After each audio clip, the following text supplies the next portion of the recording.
पढ़ा हुआ लंबे समय तक कैसे याद रखें। हेलो दोस्तों, कैसे हैं आप। आज का वीडियो पढ़ा हुआ लंबे समय तक कैसे याद रखें उन स्टूडेंट्स के लिए बहुत ही लाभदायक साबित होगा जो अभी अभी बोर्ड के एग्ज़ाम या फिर किसी एग्ज़ाम की तैयारी कर रहे हैं, क्योंकि यहाँ मैं आपसे कुछ ऐसी बातें शेयर करूँगा जो हर स्टूडेंट्स के लिए संजीवनी बूटी के समान होगी। तो चलिए शुरू करते हैं। दोस्तों, फाइनल एग्ज़ाम बहुत ही करीब है और अब थोड़ा थोड़ा पढ़ने से कोई काम नहीं चलेगा। अब एक्स्ट्रा पुश करने की ज़रूरत है, थोड़ा और ज़्यादा मेहनत करने की ज़रूरत है। और वे स्टूडेंट ये सोचकर घबरा रहे हैं कि याद नहीं है, क्या करें, पेपर कैसा जाएगा।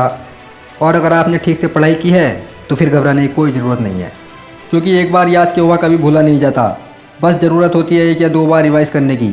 मैं जो आगे बात करने वाला हूँ उन सभी बातों को ध्यानपूर्वक सुनें। ये पॉइंट्स काफ़ी ज़्यादा महत्वपूर्ण हैं जो आपके रिजल्ट को बहुत अच्छा बना देंगे। अब बात करते हैं जो पढ़ते हैं उसको याद कैसे रखें, या फिर यूँ कहें कि लंबे समय तक कैसे याद रखें। उसके लिए सिर्फ पढ़ाई की ज़रूरत नहीं है, बल्कि रिवाइज़ की बहुत ज़्यादा ज़रूरत है। और रिवीजन भी कम से कम 2 बार या फिर उससे अधिक करें ताकि परिणाम बेहतर आए। थोड़ा कठिन विषय पर ज़्यादा ध्यान दें, इतना ध्यान दें कि वह कठिन विषय कठिन न रहकर आसान हो जाए। पर ऐसा ना हो कि आसान विषय को आप हल्के में लेने लग जाओ। उस पर भी आवश्यकता के अनुसार डेली मेहनत करें। अब बात कर लेते हैं कुछ टिप्स की। तो टिप्स नंबर 1, कुछ फार्मूला या थ्योरम होती है जिसको हम याद करने में काफ़ी कठिनाई होती है। उसे याद करने के लिए आप ये कर सकते हैं कि उसे किसी पेपर पर लिखकर दीवार पर चिपका दें। ऐसी दीवार पर चिपकाए जहाँ आपका आना जाना अधिकतर हो, ताकि आप उसे ज़्यादा से ज़्यादा पढ़ सकें।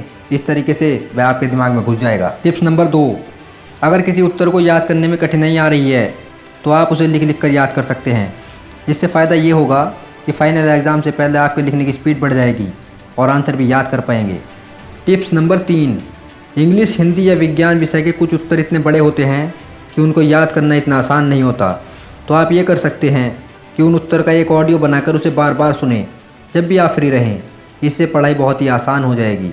टिप्स नंबर 4, कई मामलों में ग्रुप स्टडी भी लाभदायक होती है, तो अपना एक ग्रुप बनाएं और अच्छा रहेगा।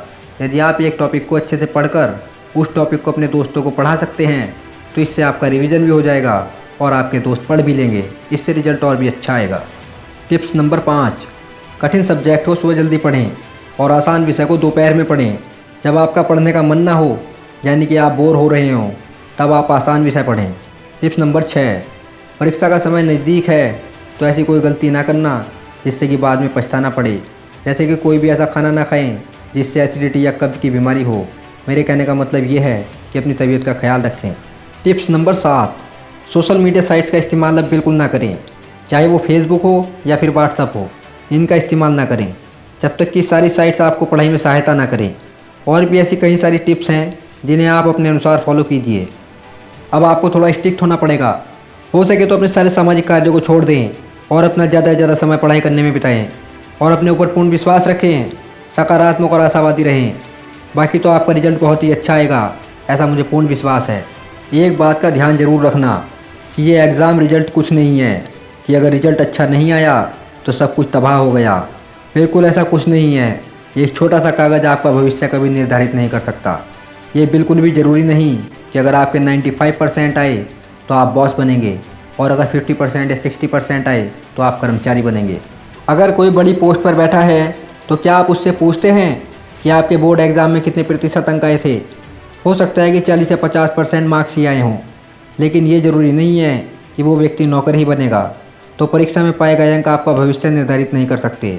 ये तो आपके कार्य कौशल पर निर्भर करेगा कि आप क्या बनेंगे, ना कि परीक्षा में पाए गए अंक।